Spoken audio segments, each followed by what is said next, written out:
A woman in Atlanta once told her daughter she was returning a coat she'd bought for a funeral.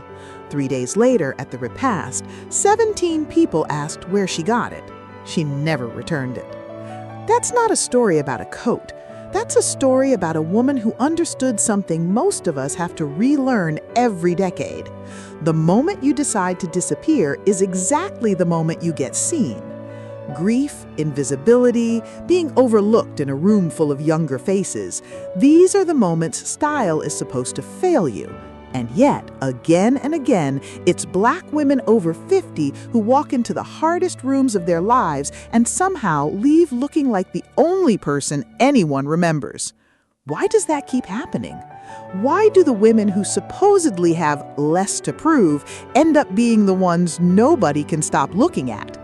Welcome to Golden Melanin Luxuries, where we talk about the kind of style that doesn't ask permission. Today we're breaking down 8 specific styling moves that Black women over 60 use, often without even naming them, to look powerful, polished, and completely impossible to ignore. Stay with me because move number 4 is the one almost nobody talks about, and it might be the most important one on this list. Move 1. She stops dressing for the room and starts dressing for the mirror. There's a quiet shift that happens in a woman's closet somewhere in her 60s. She stops asking, "Will this be appropriate?" and starts asking, "Does this feel like me?"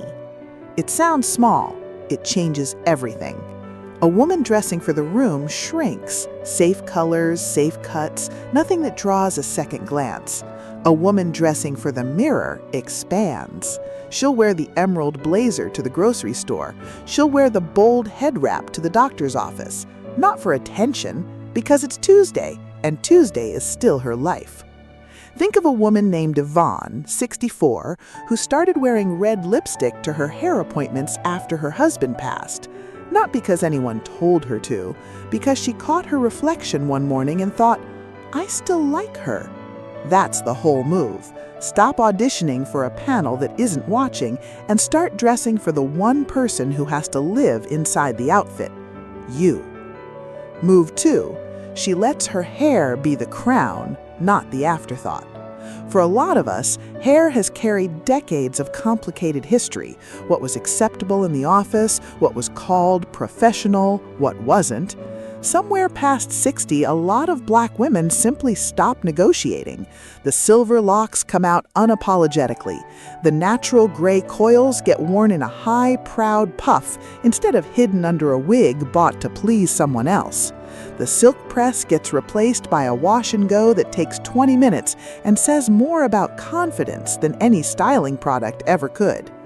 This matters because your hair sits closest to your face, and your face is the whole point of the outfit. When your hair is doing something honest, gray and glorious, locks swept up like sculpture, a close, natural cut that shows off your bone structure, it doesn't compete with your presence, it amplifies it. The woman whose hair looks like a decision, not an apology, is the one people remember walking out of the room. Move 3. She chooses one metal and lets it become her signature. Gold has always had a particular relationship with melanin-rich skin. It doesn't fight it, it finishes it. That's not folklore, that's basic color theory. Warm tones against warm undertones create harmony instead of contrast. But the real move here isn't just wear gold, it's choosing gold or silver or a specific stone and committing to it across years, not outfits. Picture a woman who has worn the same style of large gold hoop for 20 decades. New coat every winter, new dress every summer, same hoops. People stop remembering the coats, they remember her. That's what a signature does. It turns jewelry from accessory into identity. If you're still buying a new piece for every occasion, you're spending energy on novelty that could be spent on recognition. Pick your metal, pick your shape, wear it until it's yours. Move 4. She learned that neutral does not mean invisible. This is the one nobody talks about. Here's where a lot of well-meaning advice gets it backwards. Somewhere along the way, age gracefully got twisted into fade quietly, and Black women in particular got sold the idea that softness in your 60s means muted beiges and safe grays that ask for nothing.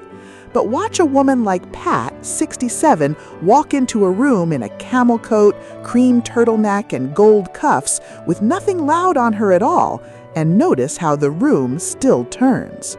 The secret is that neutral on deep and warm skin isn't quiet, it's a canvas.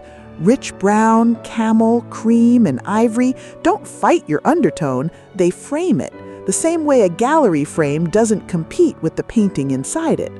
The mistake is assuming neutral means small. It doesn't. A neutral outfit with strong tailoring, real fabric, and one commanding piece of jewelry reads as more expensive and more intentional than color ever could. This is why the woman in the camel coat gets remembered longer than the woman in the loud print. Nobody is showing you this one because it contradicts the lie that being seen requires being bright. It doesn't. It requires being deliberate. Move 5. She treats her hands and nails as part of the outfit, not an afterthought. This one gets skipped constantly, and it shouldn't. Hands tell stories. They've raised children, built businesses, held grief, held joy. A woman who has lived 60+ years has earned hands with history in them. And instead of hiding that history, the women who read as powerful lean into it. A rich burgundy or deep espresso polish, a single striking ring, not 5 small ones competing for attention. Clean, moisturized skin that says someone is paying attention to the details other people forget. There's a reason certain women seem to gesture with authority when they talk. Half of it is confidence, and half of it is that their hands were dressed as intentionally as their outfit. Next time you're getting ready, don't stop at the collar. Finish the sentence all the way to your fingertips. Move 6. She stopped covering her arms out of obligation and started covering them out of preference. This is a delicate one because for a long time, women were told that a certain age means sleeves, always, no exceptions, as though a bare arm past 50 is something to apologize for. But watch the women who actually command a room and you'll notice something. Some of them wear a bold sleeveless sheath with total confidence, and some of them wear a structured, elegant 3/4 sleeve with just as much confidence. The difference between them isn't the arm, it's the decision. The woman who covers her arms because a magazine told her to at 40 and never questioned it again reads differently than the woman who chooses a sleeve because she loves the silhouette of a structured cuff against her wrist. One is obligation, one is preference. Preference always reads as power because it comes from inside the woman instead of from a rule she absorbed decades ago. Whatever you choose, bare shoulder, capped sleeve, full sleeve, choose it like it was your idea, because at this point in your life, it should be. Move 7. She wears color like punctuation, not like noise. There's a version of bold that Black women over 60 do better than almost anyone else, and it's not about wearing everything bright at once. It's about restraint with one loud exception. A deep plum coat over an otherwise all-black outfit, a single citrus orange scarf against a charcoal suit, a cobalt blue heel beneath an otherwise neutral dress. The rest of the look stays quiet, specifically so that one color choice can speak. This works because color against deep, rich skin doesn't need help, it needs space. When everything is loud, the color competes with your own natural richness instead of highlighting it. When one piece carries the color and everything else steps back, your skin and that color end up in conversation with each other, and that conversation is what people remember. Think of the women whose outfits you can describe a week later. It's rarely, she wore 5 colors. It's, she wore black and then that one red bag. Move 8. She finishes every look with a shoe that means business. Comfort matters. Nobody is arguing against that. especially past 60 when your feet have earned the right to be treated well. But there's a difference between comfortable and forgettable, and the women who read as powerful found the overlap between the two. A structured loafer instead of a worn-out flat. A block heel boot instead of an old sneaker that's lost its shape. A clean, polished mule instead of a slipper that never should have left the house. The shoe is often the very last thing anyone looks at, and ironically, one of the first things that tells the truth about how much care went into the whole outfit. A woman who invests in her shoes the way she invests in her coat is a woman who understood a long time ago that presence is built from the ground up, literally.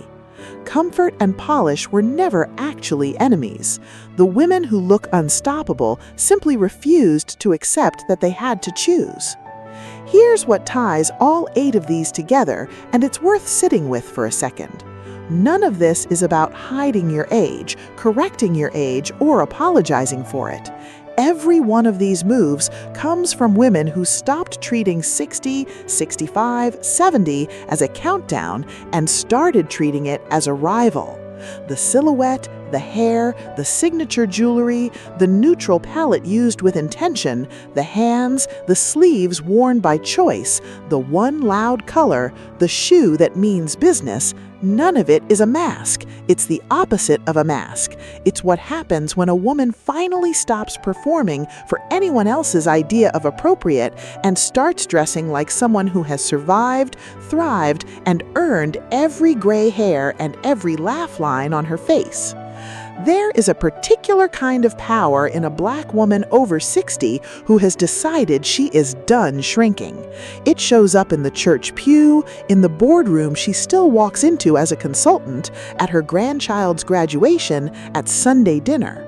It doesn't come from a single expensive item. It comes from a series of small, repeated decisions, the same gold hoops, the same rich palette, the same confident refusal to disappear that add up over years into something people can recognize from across a room before they even see your face clearly. If you've been feeling like style isn't for you anymore, I want to gently push back on that. It's not that style stopped being for you, it's that most style advice was never built with you in mind in the first place. Not your skin, not your hair texture, not your history, not your particular kind of beauty. That's exactly why this channel exists. If this video felt like it was speaking directly to you, that's not an accident, and it's exactly the kind of thing we explore here every week. Subscribe to Golden Melanin Luxuries so you don't miss the next one. Drop a comment and tell me which of these 8 moves you already do without even realizing it. And if there's a woman in your life, your mother, your auntie, your mentor, who embodies this kind of unshakable presence, send her this video. Let her know somebody's paying attention. You don't need to get louder to be unforgettable. You need to keep making the decisions that already made you who you are. That's the whole secret. That's always been the whole secret.